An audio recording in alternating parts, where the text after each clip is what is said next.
통화량 대충격이라 내 돈 휴지 조각이 된다. 일단 이 지표를 먼저 보시죠. 7년 사이에 광의의 통화량 M2입니다. 증가율이 무려 말입니다. 63.5%나 됩니다. 와, 진짜 많이 늘어났다는 이야기잖아요. 광의의 통화량이라는 게 M2는요.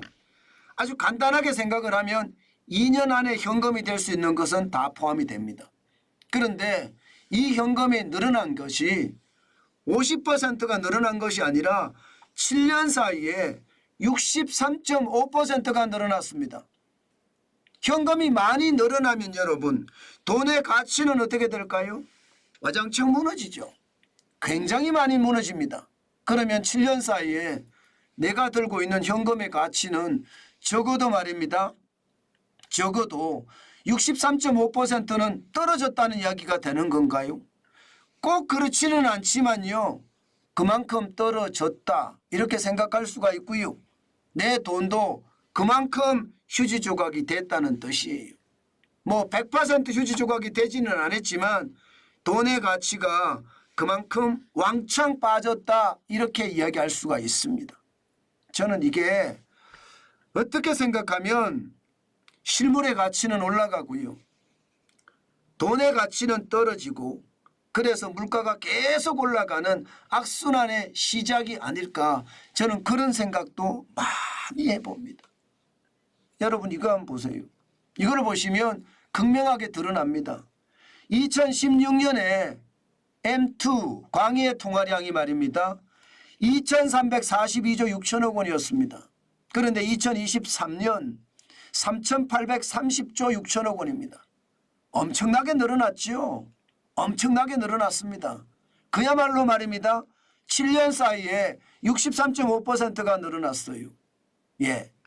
2342조 6천억 원이 1488조 원이 늘어나서 3830조 6천억 원이 됐으니 야, 그만큼 말입니다. 돈의 가치는 형편없이 떨어졌다는 이야기예요. 물론 말입니다. 경제가 계속 성장해 가기 때문에 통화량이 늘어나는 것은 있을 수 있는 일입니다.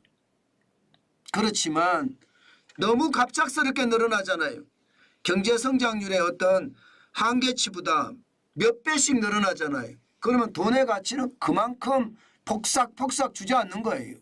실제로 보세요. 2016년, 2017년, 2018년 이때는요. 그래도 통화량이 적게 늘어난 겁니다. 지금 2019년에 7%죠. 2020년에 보세요. 9.3% 늘었습니다. 심지어 2021년에는요. 11.7%가 늘었어요. 11.7%. 3,070조 8천억 원이 여러분 3,722조 8천억까지 늘었습니다. 엄청나죠. 어마어마합니다. 그러면 돈의 가치는요. 돈의 가치는 쉽게 말하면 박살난 거예요. 2021년은 3,430조 4천억까지 늘었고요. 그나마 말입니다. 윤석열 정부 들어와서 통화량을 줄인다 해서 2.9% 2023년엔 떨어진 거예요. 2.9%까지 간 거예요. 이것은 어떻게 생각하면 여러분 실제로 말입니다. 통화량이 늘어난 만큼 돈의 가치는 그만큼 떨어지고요. 실질적으로 물가도 그만큼 올라갑니다. 여러분 보세요. 2020년 9.3% 늘어났죠. 2021년 11.7% 늘어났죠. 돈이 이렇게 늘어나면 소비자 물가는 그 다음에 대부분 반영이 됩니다. 그러면 2020년이면 2021년 물가 올라가는 거 보세요. 소비자 물가가 2021년 6월에 2.3% 올라가더니요. 2022년 7월에는 6.3%까지 올라갔습니다. 돈이 그만큼 많이 풀리면 풀릴수록 돈의 가치는 없어지고요. 실물의 가치는 그만큼 올라가기 때문입니다. 저는 이것이 말입니다. 결국 시장에서는요. 인플레이션의 어떤 위기 충분히 우리는 경험했고요. 어떻게 생각하면 인플레이션의 공포까지도 지금 경험하고 있는지도 모르겠습니다. 문제는 여러분 여전히 말입니다. 줄인다고 하더라도 줄인다고 하더라도 지금 2023년 12월하고 2024년 1월을 보면 전월 대비 0.2%가 늘었잖아요. 금액으로는 6조 6천억 원이 늘었습니다. 많이 늘은 것은 아니에요. 많이 늘은 것은 아니지만 그래도 계속해서 늘어난다는 것. 과거에 뿌렸던 돈을 좀 회수를 해가면서 건전 성장을 해가야 되는데 그렇지 못했다는 것. 실질적으로 보면 말입니다. 이게 찔끔찔끔이지만 계속해서 늘어난다는 것은 돈이 그만큼 가치가 떨어진다는 이야기입니다. 야, 저는 이런 것을 보면서요. 윤석열 정부가 솔직히 지표로 봐서는 고군분투하는 건 맞습니다. 실제로도 고군분투합니다. 예, 그만큼 말입니다. 통화량을 어떻게든 과거에 엄청나게 뿌렸던 그 돈의 일부라도 걷어들이면서 시장에 충격을 최소화한다. 이렇게 이야기하는 것 저는 당연하다고 생각을 해요. 예, 그래야지만이 오히려 말입니다. 인플레이션이 폭등하는 걸 막고요. 또 예, 우리가 물가 고통을 겪는 것도 막을 수가 있거든요. 그렇지만 한계는 있습니다. 한계는 있어요. 왜냐하면 말입니다. 여러분 이거 한번 보세요.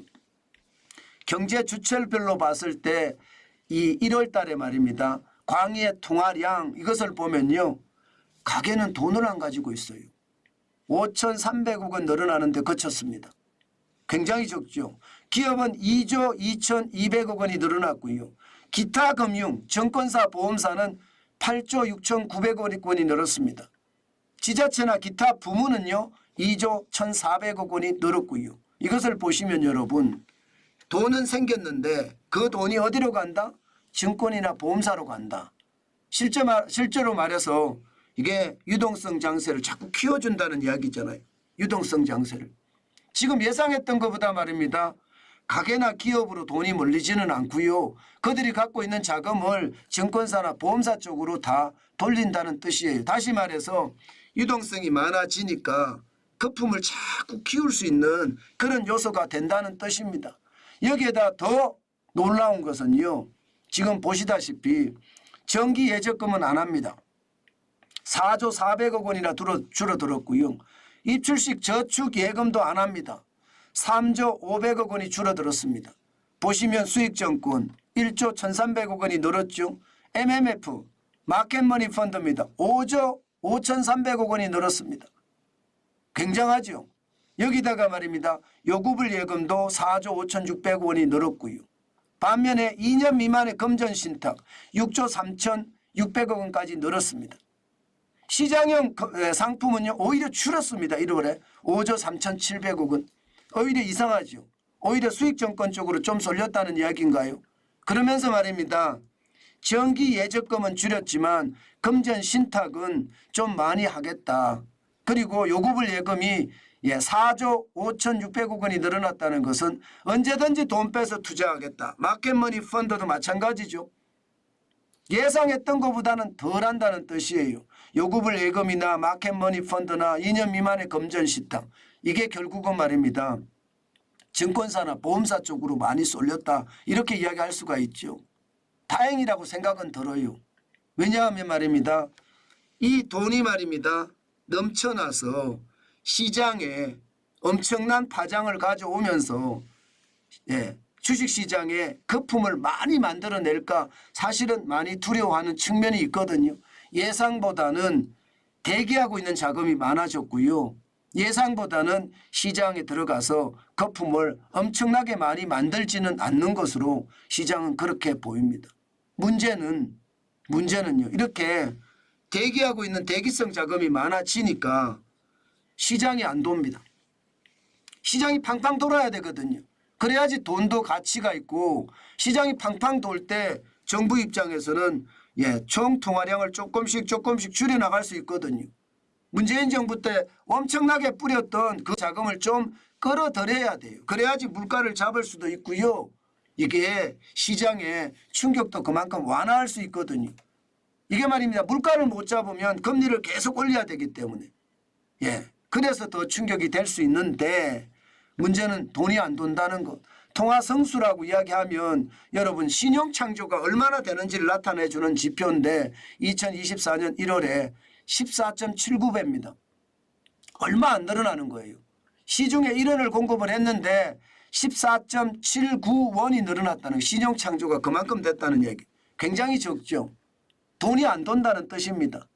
예, 코로나19의 위기 때보다 돈이 더 안 돌아요. 돈은 훨씬 많은데 돈은 안 돌아요. 그러니까 모두들 돈을 안 쓰고 기다리는 겁니다. 이거 봐라. 결국은 위기가 온다. 거품이 이렇게 쌓이는데 위기가 안 오게 생겼어. 위기가 올 때는 나는 투자하겠다. 그런 생각을 굉장히 많이 가지고 있는 거죠. 예, 그러니까 돈은 많은데 돈이 안 돌아요. 참 희한하죠. 예, 통화 성수도 그렇지만 통화 유통 속도 이거는 사용되는 횟수를 나타내는 거거든요. 이거 사용되는 횟수가 점점 줄어듭니다. 2024년 1월에 0.56입니다. 0.56. 사용되는 횟수가 굉장히 적다는 거예요. 이것도 마찬가지로 돈이 안 돈다는 거예요. 신용창조는 돈을 빌린다는 의미가 강하고요. 돈을 빌리는 게 그만큼 안 빌린다는 뜻도 되는 거고요. 여기에다가 사용되는 횟수도 굉장히 줄어들었다. 이런 얘기입니다. 그래서 돈은 진짜로 많이 늘어나고 유동성은 강해졌는데 모두가 말입니다. 예상했던 것처럼 소비는 하지 않는다. 이런 얘기죠. 돈의 가치가 계속 떨어지는데도 저는 이것이 결국은요. 예, 결국은 언젠가 시장이 무너진다. 그렇기 때문에 지금은 준비하는 게 좋은 것 아닌가. 저는 그렇게 해석해 봤습니다. 예, 기왕 돈이 가치가 계속 떨어질 바에는요. 한번 기다렸다가 극단적 위기가 왔을 때 사실 한탕 하겠다 하는 생각 많이 할 거라고 봅니다. 물론 저도 그렇게 노리고 있는 사람 중에 하나죠. 실제로 말입니다, 여러분. 돈은요. 돌지 않고 이게 저성장의 위기가 길어질 때 반드시 위기가 오거든요. 그러니까 그 위기가 온다는 것을 뭉칫 돈은 알고 있는 겁니다. 그러면서 대기하고 있는 겁니다. 저는 그게 시장에 많은 저는 충격을 줄 수 있다고 봅니다. 제가 여러분들에게 말씀드렸던 대로 지금은 투자할 것이 아니라 계속 돈을 쌓아가야 된다는 말씀 드렸잖아요.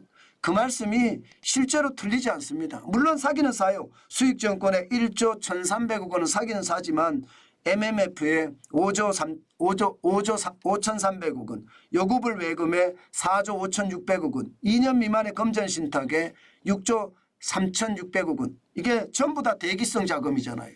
그러니까 대기성 자금이 많아지면서 저는 시장에 어떤 대기를 하면서 기다리는 그런 자금들이 굉장히 많아졌다. 저는 그렇게 생각합니다. 결국 말입니다. 이 자금의 흐름을 보고 있으면 유동성이 굉장히 많이 늘어나면서 돈의 가치는 떨어지는데 실물에 투자하기도 무섭고요. 그러니까 지금은 위기가 오기를 기다리면서 대기하는 자금이 굉장히 늘었다. 뭐 이렇게 해석하면 틀리는 것은 아닐 거로 보입니다.